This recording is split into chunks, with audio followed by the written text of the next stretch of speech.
தான் போட்டேன், நீங்க ஸ்டார்ட் பண்ணிக்கோங்க. ஓகே ஓகே, ஸ்டார்ட் பண்ணலாமா? ஸ்டார்ட் பண்ணிக்கோங்க. வணக்கம். இன்றைய தலைப்பு ஆன்மீகத்தின் தேவை. ஆன்மீகம் எதற்கு தேவைப்படுகிறது, ஆன்மீகம் தேவையானதா, அதை பற்றியான ஒரு சிந்தனை உரை தான் இன்றைய தலைப்பு. பொதுவா ஆன்மீகம்ன்றது நம்ம இந்திய மரபில் ஒரு புது விஷயம் கிடையாது. ரொம்ப வழியா வந்துட்டு இருக்க விஷயம்தான். சில கலாச்சாரம், சில பண்பாடுக்கு அது கொஞ்சம் புது விஷயமா இருக்கலாம், புதுசா உருவான கலாச்சாரம், புது பண்பாட்டுக்கு. இந்திய மரபில் வர மரபின்படி ஆன்மீகம் என்பது ரொம்ப பழமையானது, வழியா தொடர்ந்து வருவது, இன்றைக்கும் தீவிர இருப்போடும் தீவிர இயக்கத்தோடும் இருப்பதுதான் ஆன்மீகம். அந்த வகையில ஆன்மீகம் தேவையான்றது ஒன்றும் பெரிய புது விஷயம் இல்லை. எல்லா மனிதர்களுமே ஏதோ ஒரு வகையில ஒரு ஆன்மீக தொடர்பு உடையவர்களாக இல்லை ஆன்மீகத்தோடு ஒரு அறிமுகம் உடையவர்களாக தான் இருப்பாங்க. அந்த வகையில ஆன்மீகம் என்பது, ஆன்மீகத்தின் தேவை எப்படி, பொதுவா நம்ம ஆன்மீகம் அதுக்குள்ள கொஞ்சம் தீவிரமா எப்போ நுழைவோம் அப்படின்னு பாத்தீங்கன்னா, நமக்கு சாதாரணமா கோயில் போடுறது, சாமி கும்பிடுறது, அது ஒரு வகையான ஒரு லேசான பக்தி சார்ந்த ஒரு ஆன்மீக பயணம்னாலும், பொதுவா நம்ம ஒரு தீவிர ஆன்மீகத்துக்குள்ள எப்போ போவோம் அப்படின்னா, நமக்கு ஏதாவது ஒரு மன கஷ்டம், தொடர் மன கஷ்டம், தீவிர மன கஷ்டம், ஒரு தீவிர வாழ்வியல் துன்பம், தவிர்க்க முடியாத ஒரு வாழ்வியல் துன்பம், இல்லைன்னா நமக்கு ஒரு உறவுகளின் பிரிவு, ரொம்ப நெருக்கமான இருந்த உறவுகளின் பிரிவு, இல்ல நம்ம வாழ்க்கையே ஒரு முழுவதுமா தடம் மாறி போதல், தீர்க்க முடியாத தவிர்க்க முடியாத துன்பம், அதன் வழியா ஒரு பெரிய டிராமா, அதாவது ஒரு பெரிய ஒரு மனச்சிதைவு, ஒரு மன பதற்றம், தீவிர மனப்பதற்றம். இந்த மாதிரி நேரங்கள்ல தான் நமக்கு கடைசியா ஒரு புகழிடம் மாதிரி ஆன்மீகத்துக்குள்ள நம்ம பொதுவா போறோம். ஆன்மீகம் இந்த வகையில தான் நம்ம ஆன்மீகத்துக்குள்ள போறதுக்கான ஒரு வாய்ப்பு வருது. ஏன்னா நமக்கு ஏற்கனவே ஒரு வகையில லேசா அறிமுகம் இருக்கிறதுனால நம்ம அதை நோக்கி தீவிரமா நகர்றதுக்கு ஒரு காரணியா இருக்கு. பொதுவா மேலை நாட்டுல எல்லாம் பாத்தீங்கன்னா இது போல ஒரு மனச்சிதைவோ ஒரு உளவியல் பிரச்சனைக்கோ எல்லாமே இப்போ சைக்காலஜிக்கல் கன்சல்டன்ட் தான் இன்னைக்கு மேலை நாடுகள்ல அது ஒரு பெரிய விஷயமா இருக்கு, உளவியல் ஆலோசகர் அப்படின்னு. இந்தியாவை பொறுத்த வரைக்கும் பாத்தீங்கன்னா அப்படி ஒன்றும் ஒரு நிறைய உளவியல் ஆலோசகர் கிடையாது. நமக்கு இருக்கிற மக்கள் திரளுக்கு கணக்கிட்டா உளவியல் ஆலோசகர்ன்றது ரொம்ப கம்மி. ஒரு 1000 பேருக்கு 10,000 பேருக்கு கூட ஒருத்தர் இருப்பாரான்றது தெரியாது. பட் பொதுவா நம்ம நம்மளுடைய உளவியல் ஆலோசகரா நம்மளோட நண்பர்கள், பெரியவர்கள், முதிர்ச்சியானவர்கள், ஆன்றோர்கள், சான்றோர்கள், கல்வி கற்றவர்கள், இல்ல ஆன்மீக குருக்கள், சாமியார்கள், இவர்கள்லாம் ஒரு வகையில நமக்கு மறைமுகமா ஒரு உளவியல் ஆலோசகரா இருந்தாலும், நேரடியா ஒரு தனிப்பட்ட பிரச்சனைக்காக நம்ம உளவியல் ஆலோசகரை போய் தேடுறதில்ல. அந்த நேரத்துல நமக்கு கொஞ்சம் நெருக்கமா வர்றது, இல்ல நம்ம நெருங்கி போற விஷயம்னு பாத்தீங்கன்னா அது ஆன்மீக விஷயமா தான் இருக்கு.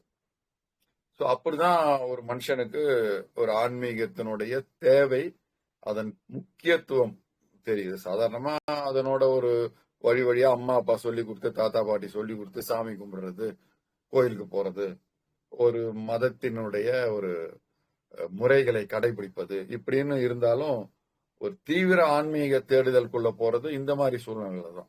தீவிர ஒரு மனப்பிழர்வு, தீவிர ஒரு மன கஷ்டம், அந்த நேரத்துலதான் கொஞ்சம் நுட்ப மனம் கொண்டவர்கள் தான். அதுவும் பொதுவா பாத்தீங்கன்னா ஆன்மீகம் இந்த கஷ்டங்களே, இந்த துன்பங்களே ஒரு சென்சிட்டிவிட்டி அதிகமா இருக்கிறவங்களுக்கு தான் அது காயத்தை அதிகமா உருவாக்கும். ஒரு நுண்ணிய மனம் கொண்டவர்கள் சொல்லலாம். சென்சிட்டிவிட்டி, நுண்ணிய உணர்வு, நுண்ணிய மனம் கொண்டவர்களுக்கு தான் அந்த ஆன்மீகம் சார்ந்த இந்த பொதுவில இந்த துன்பங்கள், கஷ்டங்கள் பெரிய பாதிப்புகளை உருவாக்கும். மற்றபடி இந்த மாதிரி கஷ்டப்பட்டுக்கிட்டே வாழ்க்கையை அதன் இயல்பிலேயே அதன் போக்கிலேயே அதை ஏற்றுக்கொண்டு இல்ல அதை பத்தி கவலைப்படாம எந்த கஷ்டம் வந்தாலும் எந்த ஒரு வழியவும் மாத்திக்காம அதுலயே அப்படியே உழன்று வாழ்றவர்களும் இருக்காங்க. பட் பொதுவா ஒரு நுண் உணர்வு கொண்டவர்கள், அதிகமான ஒரு சென்சிட்டிவிட்டி கொண்டவர்கள் இந்த துன்பங்கள், கஷ்டங்கள், உறவுகளின் பிரிதல்கள், உறவுகளின் துரோகங்கள், ஏமாற்றங்கள், தோல்விகள் இதெல்லாம் வந்து ஒரு ஒரு பெரிய ஒரு தேடுதலை நோக்கி நகர்த்துது. அப்படி நகர்த்தும் போதுதான் அவங்களுக்கு ஒரு சரியான வழிகாட்டியா அறிமுகமாவது ஆன்மீகமா இருக்கு. சோ அந்த வகையில ஆன்மீகம் என்பது இப்படிதான், ஒரு தீவிர ஆன்மீக பயணம் என்பது இப்படிதான் அதிகமாகுது. ஒரு உடல் நோய் ஒரு முக்கியமா, அதுவும் ஒரு விஷயம். ஒரு சின்ன வயசா இருந்தாலும் சரி, இல்ல கொஞ்சம் அதிகமா வயசா இருந்தாலும் உடல் துன்பங்கள் நம்மளால அதை கடந்து வர முடியாது, இந்த உடல் துன்பத்தை மீறி கடந்தோ வர முடியாது அப்படின்ற நேரத்துல கூட நம்ம மெதுவா நம்ம ஆன்மீகத்தை நோக்கி நகர்றோம். அப்படி நகர்வதுன்றது ஒரு முக்கியமான தேவை, ஆன்மீகத்தினுடைய ஒரு முக்கியமான விஷயம். இந்த மாதிரி நேரங்கள்ல பொதுவா நகர்றோம். அப்படி இல்லாமையும் சில பேருக்கு ஆன்மீகத்தை நோக்கியான ஒரு ஈர்ப்பு தீவிரமா இருக்கும். அவங்களுக்கு பொதுவா எந்த ஒரு பிரச்சனையும் பெருசா இருக்காது, ஒரு பயங்கரமான தோல்விகளோ கஷ்டங்களோ துன்பங்களோ இருக்காது. அதையும் மீறி அவங்க இயல்புலேயே அவர்கள் ஆன்மீகத்தை நோக்கி ஈர்க்கப்படுவர்களா இருப்பாங்க. அவங்களுக்குள்ள இயல்புலேயே ஒரு தேடுதல் தன்மை இருக்கும். அந்த நுண் உணர்வு, நுண் அறிவு அவங்களுக்கு இருக்கும். அப்படி அவங்களுடைய நுண் உணர்வு, நுண் அறிவு எந்த ஒரு சூழ்நிலை, எந்த ஒரு விஷயத்திலையும் ஒரு திருப்திப்படாத ஒரு ஒரு சுமூக நிலை இல்லாத அப்படி ஒரு மனம் கொண்டவர்கள் இயற்கையிலேயே ஆன்மீகத்தை நோக்கி நகர்றாங்க, ஈர்க்கப்படுகிறாங்க. அப்படியும் சில பேருக்கு நடக்குது. மற்றபடி வேற வேற வகையிலயும் ஆன்மீகத்துக்கு போறாங்க. பட் பொதுவா ஒரு சரியான தீவிர ஆன்மீகத்துக்குள்ள போறவங்க இந்த மாதிரி சூழ்நிலையில தான். சில பேர் வழி வந்தவங்க, தொடர்ந்து ஆன்மீகத்துக்கு குடும்பத்திலேயே இருக்கவங்க, ஆன்மீகம் சூழ்நிலையே வாழ்றவங்க, அப்படி உள்ள போறவங்களும் இருக்காங்க. பட் அவங்க எந்த அளவுக்கு தீவிர பயணத்தை மேற்கொள்றாங்கிறது அது ஒரு கேள்விக்குறிதான். அது எல்லாருக்குமே அமையறது இல்லை. அப்படி இயல்பிலேயே ஆன்மீக சூழ்நிலையில இருக்கிறவங்க எந்த அளவுக்கு ஆன்மீகத்துக்குள்ள தீவிரமா போறாங்கன்றது இயல்பிலேயே ஒரு கேள்வியானதான் இருக்கு. ஸோ அந்த வகையில இப்படிதான் ஒரு ஆன்மீக நடக்கிறது. ஸோ அந்த வகையில அப்படி இல்லாத சமயத்திலையும் இல்லாத பட்சத்திலையும் நம்ம எப்படி ஆன்மீகத்தை நோக்கி எந்தெந்த சூழ்நிலையில நகரலாம் அப்படின்னு ஒரு கேள்வி இருக்கு. ஏன்னா நம்ம ஆன்மீகம்ன்றது பொதுவா நம்ம ஏற்கனவே சொன்ன மாதிரி நம்ம மரபல் இயற்கையிலேயே குடும்பத்துக்குள்ளேயே ஒவ்வொரு தனி மனிதனுக்குள்ளேயே அவனை சுத்தி வெகு நெருக்கமா இருந்தாலும் அது எப்பயுமே அதை நோக்கி நம்ம தீவிரமா நகர்றது இல்லை. அப்படி நகர வேண்டிய தேவையும் இல்லை. நமக்கு வந்து வாழ்வியலை பத்தியோ இல்ல நம்ம வாழ்வியல் கோட்பாடுகளை பத்தியான நம்ம மரபுல நிறைய விஷயம் இருக்கு. ஒரு வாழ்க்கைய, ஒரு இளமை காலத்தை, ஒரு குடும்ப வாழ்க்கையை, ஒரு முதுமை காலத்தை எப்படி வாழ்வது, ஒரு சமூகமா எப்படி வாழ்வது, ஒரு நாடா ஒரு பண்பாடா எப்படி வாழ்வதுன்றதுக்கான எவ்வளவோ வழிகாட்டிகள் ஆன்மீகம் ஒரு பக்கம் இருந்தாலும் அதை கடந்து எவ்வளவோ நூல்கள், திருக்குறள் முன்தொட்டு பல்வேறு நூல்கள் நம்ம வாழ்வியலை பத்தி பேசுது. அதை கடந்து ஆன்மீகத்துக்குள்ள நம்ம போறதுன்னா அது எல்லா நேரத்திலையும் நம்மளால அப்படி ஆன்மீகத்துக்குள்ள நுழையிறது ஒரு சரியா இருக்குமான்றதும் ஒரு கேள்விக்குறி. ஏன்னா அது சில நேரத்துல தவறாகவும் போகுது. ஸோ அந்த வகையில ஆன்மீகம் வந்து பொதுவில் நம்ம வந்து நம்மளுடைய பண்பாட்டிலே இருக்கிறது ஒரு வயது முதிர்ந்த டைம்ல தான் ஒரு தீவிர ஆன்மீக தேடுதல அது ஒரு பண்பாடாவே நம்ம பயன்படுத்துறோம். நம்மளுடைய இந்திய பண்பாட்டின் ஒரு முக்கியமான கூறா ஒரு வயசுக்கு அப்புறம் அஞ்ஞானவாதம் மாதிரி நம்ம ஒதுங்கி நின்று ஒரு தீவிர ஆன்மீகத்துக்குள்ள போறது. ஏன்னா அவங்க ஒரு ஒரு அந்திம காலம் நோக்கி போறதுக்கு ரொம்ப முன்னாடியே அந்த வாழ்க்கையினுடைய ஆதாரம் என்ன, அதன் அடிப்படை என்ன, அந்த வாழ்வின் நுட்பம் என்ன அப்படின்னு ஒரு தேடுதலுக்குள்ள போகும்போது ஒரு வயதுக்கு மேல இயற்கையிலேயே ஒரு ஆன்மீகத்துக்குள்ள போறதுக்கான ஒரு தேவை இருக்கு. ஸோ அந்த வகையில அப்படி சில பேர் இல்லைன்னா ஒரு சூழ்நிலை கருதி இந்த அவங்களுக்கு இருக்கிற இந்த சூழ்நிலை இயற்கையிலேயே அவங்களை ஆன்மீகத்துக்குள்ள தள்ளுது. அந்த மாதிரியும் நமக்கு தள்ளுது. சில நேரத்துல தவிர்க்க முடியாத ஒரு ஆன்மீகம் அப்படின்னும் இல்ல கண்டிப்பாக ஒரு ஆன்மீகம் தேவைன்ற ஒரு சூழ்நிலையும் சில பேருக்கு உருவாகுது. ஸோ அந்த மாதிரி வகையிலையும் அவர்கள் ஆன்மீகத்துக்குள்ள மெல்ல போறதுக்கான இருக்கு. அந்த நேரத்துல அவருடைய ஆன்மீக தேவையின் ஒரு முக்கியமான விஷயமா இருக்கு. இப்படிதான் ஒரு மனிதனுக்கு அந்த ஆன்மீகம் அவனுக்குள்ள போறது, இல்ல அவன் ஆன்மீகத்தை நெருங்கி போறான். அந்த நேரத்துலதான் இவனுக்கு அந்த ஆன்மீகத்துக்குமான தேவை இருக்கு. சோ அதுல முக்கியமா ஆன்மீகம் தேவையில்லாமே இருக்கலாமா? ஆன்மீகம் கண்டிப்பான தேவைதானா? இல்ல ஆன்மீகம் தேவையற்றது என்ற ஒரு தன்மையும் இருக்கா அப்படின்னா, அது இருக்குன்றதுதான் ஒரு முக்கியமான விஷயம். ஏன்னா இந்த ஆன்மீகம்ன்றது ஒரு ஒரு லேசான ஒரு எளிதான ஒரு ஒரு விஷயம் இல்ல, ரொம்ப ஒரு உச்சபட்ச விஷயம். அதுக்குதான் நம்ம கடவுள் அந்த விஷயத்துக்கு நம்ம ஒட்டுமொத்த உலக மனிதர்களே அதிக மதிப்பு கொடுக்கறது, ஞானிகள் சித்தர்களை ஏறக்குறைய கடவுள் நிலையில வச்சு பாக்குறது. அதுக்கு ஏன் உலகத்தினுடைய எல்லா விஷயங்களுக்குமான ஒரு மேம்பட்ட விஷயமா, ஒரு அதி உயர்ந்த விஷயமா நம்ம கடவுளை பார்க்கிறோம். அந்த கடவுள் நிலைக்கு போன ஆன்மீகவாதிகளை பார்க்கிறோம். சோ அப்படின்ற போது அது ஏன்னா அது ஒரு அரிதானது, ஒரு சாமானிய ஒரு இயல்பான மனித வாழ்வை கடந்த ஒரு அரிதான விஷயமா தான் பார்க்கப்படுது. சோ அப்படின்றப்ப அது ஒரு எளிதான விஷயம் இல்லைன்றது ரொம்ப இயல்பாகவே புரியுது. அப்படி அப்படி அரிது இல்லாதன்னா இவ்வளோ நம்ம அதை பின்னாடி போற்றியோ அதை வழி நடத்தியோ அதை பெரிய விஷயமாவோ பார்க்க வேண்டியதில்லை. அது மிக மிக மிக அரிதான, மிக ஒரு வகையில அது ஒரு கடினமான ஒரு வாழ்க்கை தான். கடினம் என்பது எப்படின்னா, ஒரு இயல்பு வாழ்க்கையிலிருந்து முழுக்க முழுக்க நம்மளை நகர்த்தி ஒரு சமூக வாழ்க்கை, இயல்பு வாழ்க்கை, ஒரு குடும்ப வாழ்க்கை, ஒரு பொருளாதார சார்ந்த வாழ்க்கையிலிருந்து நம்மளை தவிர்க்குது, இல்ல நகர்த்தி போகக்கூடிய ஒரு விஷயமா தான் ஆன்மீகம் இருக்கு. அது அப்படிதான் இருக்கும். அதையும் கடந்து சில பேர் இதையும் வச்சு இன்க்ளூசிவா ஒரு ஆன்மீகம்ன்றது அதுல நிறைய ஒரு கேள்விகள், குழப்பங்கள் இருக்கு. எவ்வளவு ஆன்மீகவாதிகள் பெரும் செல்வங்களும் பெரும் பொருட்களும் சேர்க்கிறாங்க. அவங்க வாழ்வையே அந்த செல்வந்தர் தனமான ஒரு வாழ்க்கையாகவும் மாற்றுறாங்க. அது ஒரு ஒரு கேள்விக்குறியான ஒரு விஷயம் தான்.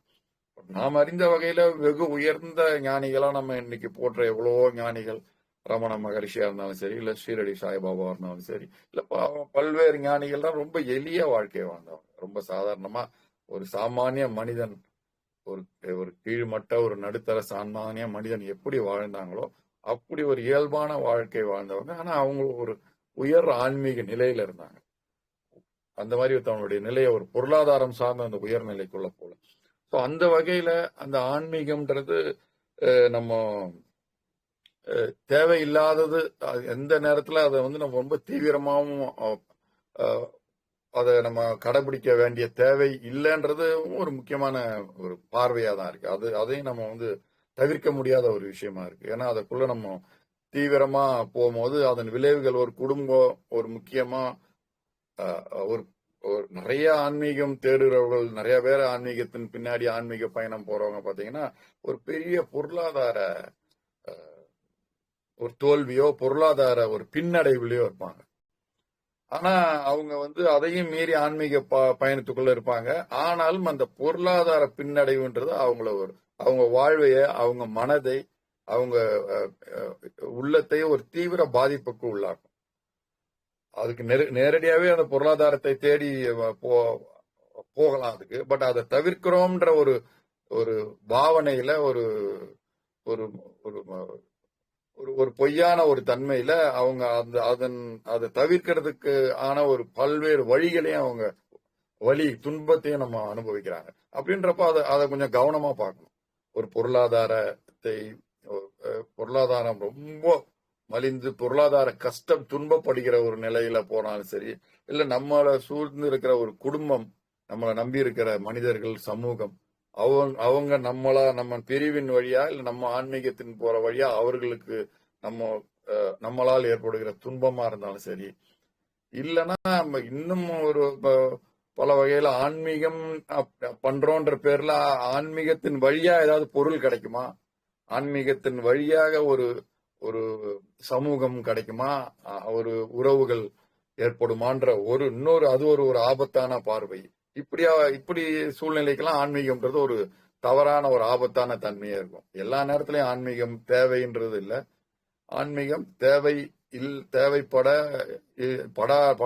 தேவை இல்லை அப்படின்ற ஒரு சூழ்நிலையும் நம்ம சரியா கவனிச்சு அதை எப்படி சமமா அதை ஒரு சமநிலையில அதை நம்ம கொண்டு போறதுன்றது ஒரு முக்கியமான விஷயம். ஸோ அப்படிதான் அந்த ஆன்மீகத்தை நம்ம பார்க்கிறோம். அதையும் கடந்து ஆன்மீகத்தின் அப்படி போறதுல ஆன்மீகம் தேவைன்றது நம்ம எப்படின்னு பார்த்தோம். சில நேரத்துல அதன் தீவிரத்தன்மை தேவையில்லை அப்படின்னு சொல்லிக்கலாம். ஆன்மீகம் தேவையில்லைன்னு பொதுவா சொல்றதை விட ஆன்மீக பயணம் தேடல் அது தேவையில்லை எந்தெந்த சூழ்நிலைன்றதையும் நம்ம கவனிச்சோம். ஒரு பொருளாதார ஒரு வீழ்ச்சியோ அதனால் ஏற்படுகிற கஷ்டங்களை நம்ம தவிர்த்து, இல்ல ஒரு உறவுகளின் சமூகங்களின் துன்பம் அந்த கஷ்டத்துல இருந்து நம்மளை தவிர்க்கணுன்றதுக்காக இந்த மாதிரி ஒரு விஷயங்கள்ல போகும்போது ஆன்மீகம்ன்றது ஒரு பெரிய பயன் இல்லாம போயிடுது. அதுவே அவர்களுக்கு பெருந்துன்பமாகவும் அவங்கள சுத்தி இருக்கிறவங்களுக்கு பெருந்துன்பமாகவும் இருக்கு. ஏன்னா அது அப்படி ஒரு இயல்பான விஷயம் இல்லை.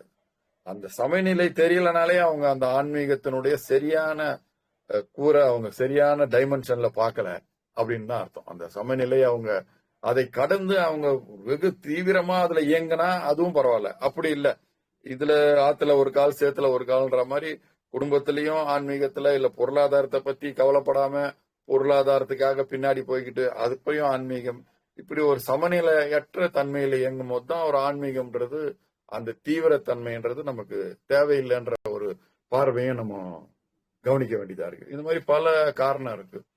ஸோ அதையும் கடந்து ஆன்மீகத்துல போறதுனால என்னென்ன பயன்கள் விளையுது, அதனால ஏற்படுகிற நன்மைகள் என்ன அப்படின்றத நம்ம பார்த்தோம்னா, பொதுவா ஆன்மீகம் நம்மள ஒரு பெரிய சாந்த அமைதி நிலைக்கு கொண்டு போகுது. முதல் விஷயமே ஆன்மீகம்ன்றது நம்ம ஏன்னா நம்மளுடைய வாழ்க்கை இயக்கம் பார்த்தீங்கன்னா ஒரு தீவிரத்தன்மையில இயங்குது. ஆன்மீகம் விட்டு விலகி நம்ம மனம் அதன் சிந்தனை எண்ணம் செயல்பாட்டுக்கு வழியில நம்ம ஒரு தீவிரத்தன்மையில இயங்குறோம். மனத்தின் செயல்பாடே ஆன்மீகத்தை பொறுத்த வரைக்கும் ஒரு பொய்யான செயல்பாடு தான். நிஜமற்ற ஒரு கற்பனை கருத்தியல் கற்பனை நிறைந்த ஒரு விஷயம்தான் மனம்ன்றது. அந்த கற்பனை அந்த உண்மையற்ற ஒரு சிந்தனைக்கு நம்ம தீவிர செயல்பாட்டின் தீவிரத்தனத்தை கொடுக்கும் போது அதனால் ஏற்படுகிற விளைவுன்றது நமக்கு உட்பட எல்லாருக்குமே ஒரு பெரிய துன்பத்தை விளைவிக்குது. பொதுவா இந்த சமூகத்தின் ஒட்டுமொத்த துன்பத்தின் காரணம் அதுதான். நம்ம மனம் என்பது ஒரு பிம்பத்தால் உருவாக்கப்பட்டது. அந்த பிம்பத்தை நம்ம நிஜப்படுத்துறதுக்காக நம்ம தீவிரம் காட்டும் போது அதனால் ஏற்படுகிற அந்த செயல்பாட்டால் ஏற்படுகிற விளைவு தான் பல பேருக்கும் நமக்கும் துன்பமா மாறுது. ஸோ அந்த வகையில அந்த தீவிரத்தனத்தை மட்டுப்படுத்துது. நம்ம ஆன்மீகம்னா அப்படி முதல்ல அந்த ஏதாவது ஒரு மெடிடேஷன் போனாலும் இல்ல வேற ஒரு தியான பயிற்சிகள் இல்ல ஆன்மீகம் சார்ந்த புத்தகங்களை படித்தல் இல்ல ஒரு ஒரு சரியான பக்தி மார்க்கத்தை நோக்கி போதல், மதம் கடந்த ஒரு ஒரு தனிப்பட்ட ஒரு பக்தி மார்க்கத்தில் நுழைதல், இப்படி நம்ம எது செஞ்சாலும் நம்மளுடைய தீவிரத்தனம் மட்டுப்படுது. அப்படி மட்டுப்படும் போது அப்படி கட்டுப்படுத்தப்படும் போது நம்ம ஏறக்குறைய ஒரு நிஜத்தன்மைக்குள்ள வரோம். அந்த மனம் என்ற பிம்பத்திலிருந்து லேசா நகர்ந்து அந்த மனம் ஒரு பிம்பத்தின் ஒரு செயற்கைத்தன்மையின் விளைவா செயல்படுது. அதை தொடர்ந்து நம்மளும் தீவிரமா இயங்குறோன்ற ஒரு இதுல இருந்து விலகி அந்த மனம் செயல்படுற விதத்தை நம்ம கவனிக்க முடியுது. அதன் பொய்த்தன்மை லேசாக நமக்கு புரிய வருது. அப்படி புரிதலின் வழியாக நம்ம நிஜத்தன்மைக்குள்ள வர முடியுது. நம்ம சூழ்ந்திருக்கிற இன்றைய நிஜம் என்ன, உண்மையிலேயே நம்மளை சுத்தி என்ன நடக்குது அப்படின்ற ஒரு பார்ப்பதற்கான ஒரு அவகாசம் கிடைக்குது. அதுதான் அந்த ஆன்மீகத்தின் அந்த தேவை வழியா நம்ம உள்ள போகும்போது நமக்கு ஏற்படுகிற ஒரு பயன்கள். பொதுவா நம்ம ஆன்மீகம் உள்ள போகும்போது உறவுகளின் ஒரு மேம்பாடு, ஒரு நம்ம சுத்தி இருக்கிற மனிதர்களின் உறவுகள், அந்த உறவுகளில் இருக்கும் ஒரு ஒரு ஒரு நிஜமற்றன்றதை விட ஒரு ஒரு நீண்ட கால தன்மையற்ற அந்த இதை நம்ம புரிஞ்சுக்கிறோம். அதாவது பொதுவா மனித மனம், எல்லா மனித மனமுமே ஒரு செயற்கையான தேவையின் அடிப்படையில தான் இயங்குது. அதன் அடிப்படையில தான் மனித உறவுகள் இருக்கு. அப்படி இருக்கிற உறவுகள் அந்த தேவை இல்லாம போனாலோ இல்ல தேவை தீர்ந்து போனாலோ அந்த உறவுகளுக்கான ஒரு வேல்யூவோ ஒரு உறவுகளுக்கான தேவையும் இல்லாம போயிடுது. இதை நம்ம அந்த ஆன்மீகத்தின் வழி உள்ள போகும்போது இதை நம்ம ரொம்ப சுலபமா உணர்றோம். எல்லா மனித மனங்களும் நம்ம அப்படித்தானே முன்னாடி இயங்கணும். நம்மளும் நம்மளுடைய தேவைகள் சார்ந்து நம்மளுடைய விருப்பங்கள் சார்ந்து அதன் வழியாக இருக்கிற தொடர்புல இருக்கிற உறவுகள், அந்த உறவை நம்ம நிஜம், இது நீண்ட கால உறவு, இது அறுபடாத உறவு அப்படின்ற ஒரு பிம்பத்தோட எண்ணத்தோட நம்ம அப்படிதான் இருந்தோம். அப்படிதான் மனிதர்கள் இருக்கிறாங்க. இது இப்படிதான் இயங்கும் அந்த உறவுகள்ன்றது. அதில் இருக்கும் ஒரு லேசான பொய்மைத்தன்மை, அது ஒரு நீண்ட காலத்துக்கானது அல்ல. இது இந்த உறவுகள்ன்றது ஒரு லேசான அவர்கள் ஒரு சமூகமா வாழ்றதுக்கான ஒரு தேவைதானே தவிர ஒரு தனிப்பட்ட நீண்ட கால உறவுக்கான ஒரு விஷயம் இல்லை அப்படின்ற நம்ம புரிபடும் போது நம்ம மனிதர்கிட்ட அவர்கள் புரிஞ்சு நம்ம பழகிறதே ஒரு இயல்பா ஆகுது. அவர்கள் தேவைகளுக்காக வாழ்க்கை நகர்கிறது. அந்த வாழ்க்கையில் நாம் மற்றவர்கள் தேவைக்காகவோ இல்ல நமது தேவைகளுக்காகவோ ஒரு சூழ்நிலையை உருவாக்கி நம்ம இயல்பா வாழ்ந்துக்கிறோம். இதை ஒரு தீவிரமாவோ இதை ஒரு அதி வேகமாவோ எடுத்து செய்யணும்னு இல்லை. இதை ஒரு இயல்பான விஷயமாவே செய்யலாம். ஒரு சாதாரண தன்மையிலேயே அந்த வாழ்க்கை இயக்கத்தை நம்ம நகர்த்தி போலாம். அது நமக்கு புரியுது. யதார்த்த உலகம் எப்படி இயங்குது, நம்மளுடைய கற்பனாவாத எண்ண உலகம் தனி, யதார்த்த உலகம் எப்படி இயங்குது அப்படின்னு தெரியுது. அதை விட முக்கியமா இயற்கையின் போக்கு, அதன் வழிநடத்தில் நமக்குள்ள போறோம். பொதுவா நம்ம இந்த மன தீவிர இயக்கம் குறைஞ்சாலே நம்ம இயற்கையின் இயக்கத்தின் நோக்கி நம்ம இயல்பாவே நகருவோம். அந்த இயற்கை தான் நிஜ இயக்கம், உண்மை இயக்கம்ன்றத நம்ம இயற்கைன்னு சொல்றோம். அந்த உண்மை தன்மையை நோக்கி நகர்றோம். அது ஒரு இயற்கை, அதற்கான ஒரு இயல்பு இருக்கு. அந்த உண்மை தன்மை, அதன் இயக்கம் ஒண்ணு இருக்கு. நம்ம மன இயக்கத்துக்கு மாறுபட்டது. அப்படி ஒரு இயக்கத்தன்மைக்குள்ள உள்ள நுழையும் போது நம்ம வாழ்க்கை, நம்ம மனம் ரொம்ப லேசுபடுது. நம்ம வாழ்க்கை இயற்கையை ஒட்டியதா இருக்கு. அப்படி இயற்கை ஒட்டிய ஒரு வாழ்வைக்குள்ள போகும்போது நம்ம ஒட்டுமொத்த பிரபஞ்சமே, இந்த உலகமும் இந்த பிரபஞ்சமும் இதன் மனிதர்களும் இந்த எல்லா ஒரு எனர்ஜி சக்திகளுமே எல்லாமே அதற்குள்ளான ஒரு விஷயம் தான் நம்ம அப்படின்னு வர்றோம். இதுல இருந்து நம்ம தவிர்க்க முடியாதவர்கள். இந்த ஒட்டுமொத்த இயக்கத்தின் ஒரு அதற்குள்ள இருக்கும் நாமும் அதன் ஒரு தன்மை, அந்த இயக்கத்துக்கு உட்பட்டவர்கள். இந்த உலகத்தின் இயற்கையின் இந்த டோட்டல் பிரபஞ்ச சக்தியின் இயக்கத்திற்கு நாமும் உட்பட்டவர்கள். நம்ம ஒரு தனி தன்மையில் இயங்குகிறவர்களோ இல்ல அதன் போக்கை நம் இழுப்புக்கு இழுக்க முடியாத ஒரு தன்மையையோ நம்ம புரியும் போது நம்ம அப்படி ஒரு பிரபஞ்ச சக்தியோட இயைந்த ஒரு வாழ்க்கைக்குள்ள போறோம். ஸோ இப்படிதான் நம்ம இந்த ஆன்மீகத்தின் வழியில போறதுல நமக்கு கிடைக்கிற நன்மைகள். ஸோ அந்த வகையில நம்ம இன்னைக்கு இந்த ஒரு சிறிய சிந்தனையின் மூலம் ஆன்மீகத்தின் தேவை எப்படி ஒரு மனிதனுக்கு உருவாகுது, அவனுடைய வாழ்வியல் சூழல் எப்படி அதை நோக்கி நகருது, அது எப்படி சில நேரத்துல ஒரு தேவையில்லாத ஒரு ஆன்மீகத்திற்குள்ளான ஒரு அதி தீவிர தேவையில்லை அப்படின்ற ஒரு சூழ்நிலை என்னன்றதை நம்ம புரிஞ்சுக்கிறோம். அப்படி ஒரு ஆன்மீகத்தின் தேவை வழியா நம்ம உள்ள போகும்போது அதில் நமக்கு ஏற்படுகிற ஒரு வாழ்வியல் பயன்பாடுகள், முக்கியமா நமக்கு ஏற்படுகிற ஒரு சமநிலை, பேலன்ஸ். பொதுவா இந்த ஆன்மீகத்தினுடைய வழியில் நடக்கிறதுல இருக்கிற ஒரு முக்கியமான பயனா நம்ம எதை சொல்லுவோம்னா ஒரு சமநிலை வாழ்க்கை, ஒரு பேலன்ஸ்டு லைஃப்.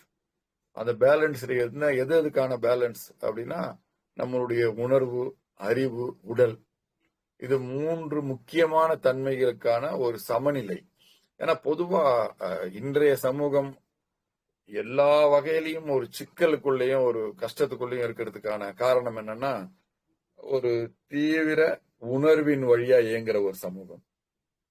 அங்க அந்த தீவிர உணர்வுக்கான ஒரு அறிவு சமநிலை அற்று வெறும் உணர்வின் பின்புலத்துல தீவிரமா போற ஒரு சமூகம், இல்லைன்னா அறிவின் வழி தீவிரமா போற சமூகம். ஒரு தீவிர ஒரு ஒரு அதிகமான அறிவியல் தன்மையை கொண்டு அவர்களுக்கு அந்த உணர்வின் சமநிலை இல்லாம, இந்த உணர்வுன்றதே தொடர்புடையதுதான். மற்ற மனிதர்களோடு உள்ள தொடர்பு தான் உணர்வு. அதன் வழியா ஏற்படுகிற இன்ப துன்பங்கள்ல தான் நம்ம உணர்வுகள்னு சொல்லுவோம். இந்த இயற்கையோடு இருக்கிற தொடர்பு. அதை பற்றியான எந்த ஒரு பிரஞ்சையும் இல்லாமல், ஒரு கவனிப்பும் இல்லாமல், தீவிர அறிவின் வலிமையால உணர்வின் அந்த அந்த தன்மையே இல்லாம இயங்குற ஒரு தன்மையில தான் இன்னைக்கு உலகத்தில் நடக்கிற போர்கள், எத்தனையோ சண்டைகள் எல்லாம் அதன் அடிப்படையில் இயங்குறது தான். பொதுவா ஒரு அறியாமை, ஒரு ஏழ்மை, துன்பம் இதுன்றது ஒரு தீவிர உணர்வின் அடிப்படையில இயங்குற ஒரு சமூகம் ஒரு அறியாமை சமூகமாகவும், துன்ப சமூகமாகவும், ஒரு சரியான வழிகாட்டுதலற்ற ஒரு சமூகமாகவும் ஆகுது. அதே போல ஒரு தீவிர அறிவு சமூகம் என்பது உலகத்தில் பல்வேறு பெரும் பிரச்சனைகள், அது சுயநலமா ஒரு தீவிர சுயநலத்தின் பின்புலத்திலே இயங்குற பெரிய ஒரு உலக போர்களுக்கான ஒரு காரணமாகவும் மாறுது. அதே போலதான் உடலும் சரி, உடல் நலிதலும் சரி, இல்ல உடலின் தீவிர வேகங்கள், அந்த உடலின் தீவிர தன்மைகளும் அதுவும் அது அதிகப்படும் போது இந்த ஒட்டுமொத்த சமூகத்துக்குமான ஒரு துன்பத்தை கொடுக்கிற ஒரு விஷயமா ஆகுது. இதற்கான ஒரு சமநிலை தான் சரியான உணர்வு நிலை, சரியான ஒரு தெளிந்த ஒரு அறிவு நிலை, ஒரு உறுதியான ஒரு நிதர்சனமான ஒரு உடல் நிலை. இந்த மூணுமே ஒரு சமநிலைக்குள்ள நம்மளை கொண்டு செல்வதுதான் ஆன்மீகத்தின் எந்த ஒரு பயிற்சியா இருந்தாலும், எந்த ஒரு பயணமா இருந்தாலும் அதனுடைய பயன் அதுதான். ஸோ இதுதான் நம்ம இன்றைய ஆன்மீகத்தின் தேவை என்ற தலைப்புல நம்ம ஒரு சிறிய உரை. இது சம்பந்தமா ஏதாவது உரையாடல் இருந்தா தொடரலாம், இதெல்லாம் நம்ம முடிச்சுக்கலாம்.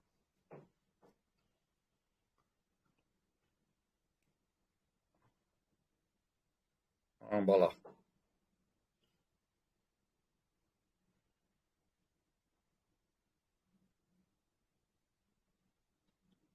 ரொம்ப நன்றி சார், முடிச்சுக்கலாம். நன்றி நன்றி நன்றி நன்றி.